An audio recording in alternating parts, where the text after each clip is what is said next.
വേണ്ട വേണ്ട എന്ന് വെക്കുമ്പോൾ തലയിൽ കയറി നിരങ്ങുകയാണ്. ആള് ഉറച്ച BJP വിരുദ്ധനാണെങ്കിലും കോൺഗ്രസിനെ പിന്നിൽ നിന്നിങ്ങനെ കുത്തിയാൽ അത് പാർട്ടിക്ക് ദോഷമുണ്ടാക്കുമെന്ന് ശശി തരൂർ എന്ന പ്രധാന രാഷ്ട്രീയക്കാരന് അറിയാഞ്ഞിട്ടല്ല. അദ്ദേഹം കഴിവുള്ള ലോകോത്തര നേതാവ് തന്നെയാണ്. പക്ഷെ ഒരു താക്കീത് അദ്ദേഹത്തിനും ആവശ്യമായിരുന്നു. അതിന്ന് KC വേണുഗോപാൽ കൊടുത്തിരിക്കുന്നു. സഹികെട്ടാണ് അവസാനം തരൂരിന് സംഘടനാ ജനറൽ സെക്രട്ടറി എന്നുള്ള നിലയിൽ KC വേണുഗോപാൽ താക്കീത് നൽകിയത്. അതും കടുത്ത ഭാഷയിൽ പരസ്യമായ താക്കീതാണ് KC നൽകിയത്. BJPക്ക് സുഖിക്കുന്ന വർത്തമാനം മാത്രം പറയുന്നതിൽ നിന്ന് ഒഴിഞ്ഞു മാറിക്കൊള്ളണമെന്നാണ് KC നൽകിയ താക്കീതിൻ്റെ ഉള്ളടക്കം. ഡൽഹിയിൽ നടന്ന ജൻസി പ്രതിഷേധവുമായി ബന്ധപ്പെട്ടതാണ് കാര്യങ്ങൾ. ആ ബന്ധപ്പെട്ട് നടത്തിയ പ്രസ്താവനയുടെ പശ്ചാത്തലത്തിലായിരുന്നു ഇപ്പോൾ KC മുന്നറിയിപ്പുമായി എത്തിയത്. അന്ന് തരൂർ പറഞ്ഞത് നമ്മൾ കേട്ടതാണ്. അതായത് ജൻസികളെ കേൾക്കാൻ കോൺഗ്രസിനായോ എന്ന് പരിശോധിക്കണമെന്നായിരുന്നു ശശി തരൂറിൻ്റെ പരാമർശം.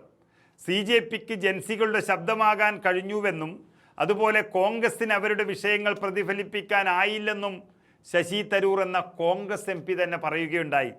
എന്തുകൊണ്ട് ഇതിന് കഴിഞ്ഞില്ലെന്ന് സ്വയം ചിന്തിക്കണമെന്നും രാഹുൽ ഗാന്ധിയും വിദ്യാർത്ഥികളുടെ വിഷയം ഏറ്റെടുത്തിരുന്നു, എന്നാൽ CJPയെ പോലെ ഫലപ്രദമായില്ല, യുവാക്കളെ കേട്ടില്ലെങ്കിൽ മുഖ്യധാര രാഷ്ട്രീയ പാർട്ടികൾ അപ്രസക്തമാകുമെന്നും മുംബൈയിൽ നടന്ന ഒരു പരിപാടിയിൽ ശശി തരൂർ പറഞ്ഞതാണ്. എന്നാൽ തൻ്റെ പ്രസ്താവന വളച്ചൊടിച്ചു എന്നൊക്കെ തെറ്റ് തോന്നിയിട്ട് പിന്നീട് ശശി തരൂർ പറയുകയുണ്ടായി. ഏതായാലും ഇത് അദ്ദേഹത്തിൻ്റെ വാക്കുകളിൽ ഉണ്ടായത് എല്ലാ മീഡിയകളിലും നമ്മൾ കണ്ടതാണ്. പക്ഷെ അത് തെറ്റ് എന്ന് പിന്നീട് തോന്നുമ്പോഴേക്കും സോഷ്യൽ മീഡിയയിലൊക്കെ അത് വൈറലായിരുന്നു. അതിനുള്ള താക്കീതാണ് ഇപ്പോൾ സംഘടനാ ജനറൽ സെക്രട്ടറി നൽകിയിരിക്കുന്നത്. തരൂറിൻ്റെ പ്രസ്താവന സംബന്ധിച്ച് മാധ്യമങ്ങൾ ചൂണ്ടിക്കാട്ടിയതോടെയാണ് KC വേണുഗോപാലിന് കലി കയറിയത്. BJPക്ക് സുഖിക്കുന്ന വർത്തമാനം മാത്രം പറയുന്നതിൽ നിന്ന് വിട്ടുനിൽക്കണമെന്ന താക്കീതാണ് ആദ്യം അദ്ദേഹം നൽകിയത്. CJP പ്രതിഷേധത്തിനിടെ രാഹുൽ നടത്തിയ ഇടപെടലുകളും കഴിഞ്ഞ ദിവസം അലഹാബാദിൽ നടത്തിയ പരിപാടിയും KC വേണുഗോപാൽ വ്യക്തമായി ചൂണ്ടിക്കാട്ടി. പെല്ലറ്റ് ഗൺ ഉപയോഗിച്ച് വിദ്യാർത്ഥികൾക്ക് നേരെ നടത്തിയ ആക്രമണം പൊതുസമൂഹത്തിന് മുന്നിൽ അവതരിപ്പിച്ചത് രാഹുൽ ഗാന്ധിയാണെന്നും KC ഓർമ്മിപ്പിച്ചു. പ്രധാനമന്ത്രി നരേന്ദ്രമോദിയുടെ വസതിക്ക് മുന്നിൽ നടത്തിയ സമരവും ജൻസിക്ക് വേണ്ടിയായിരുന്നു എന്നുള്ളതും തരൂർ മറക്കണ്ട. ഇതൊന്നും കാണാൻ എന്തുകൊണ്ട് തയ്യാറാകുന്നില്ല എന്ന് ശശി തരൂരിനോട് തന്നെ ചോദിക്കണമെന്നും വേണുഗോപാൽ ആവശ്യപ്പെട്ടു. പാർട്ടി ചട്ടക്കൂടിൻ്റെ അച്ചടക്കത്തിൽ കോൺഗ്രസുകാർ നിന്നില്ലെങ്കിലും BJPക്ക് സുഖിക്കുന്ന വർത്തമാനം മാത്രം പറയുന്നതിൽ നിന്ന് ഒഴിഞ്ഞു മാറാൻ ശ്രദ്ധിക്കണമെന്ന വ്യക്തമായ താക്കീതും മുന്നറിയിപ്പുമാണ് KC വേണുഗോപാൽ ശശി തരൂറിന് നൽകിയത്.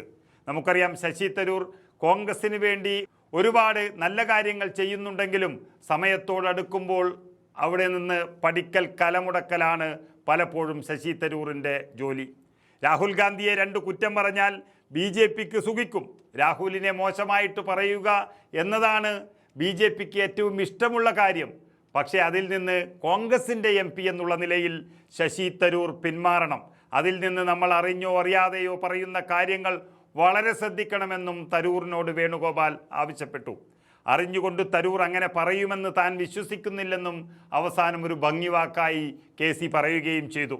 ഏതായാലും തരൂറിന് ഇത് അന്നേ കൊടുക്കേണ്ടതായിരുന്നു. കഴിവുള്ള നേതാവൊക്കെയാണെങ്കിലും കയറു പൊട്ടിക്കുന്നത് പാർട്ടിക്ക് ഗുണകരമല്ല. പൊട്ടിത്തെറി ഒഴിവാക്കാമെന്ന ചിന്തയോടെ ആത്മസംയമനം പാലിച്ചുകൊണ്ട് കോൺഗ്രസ് നേതൃത്വം പലപ്പോഴും തരൂറിനെ വെറുതെ വിടുകയാണ് പതിവ്. എന്നിട്ടും ഈ പ്രധാന ഘട്ടത്തിലും മാറാൻ തയ്യാറാകുന്നില്ലെങ്കിൽ ഇനിയതിരിക്കട്ടെ എന്ന് തീരുമാനിച്ചാണ് വേണുഗോപാൽ നെറുകയിൽ തന്നെ കൊടുത്തത്.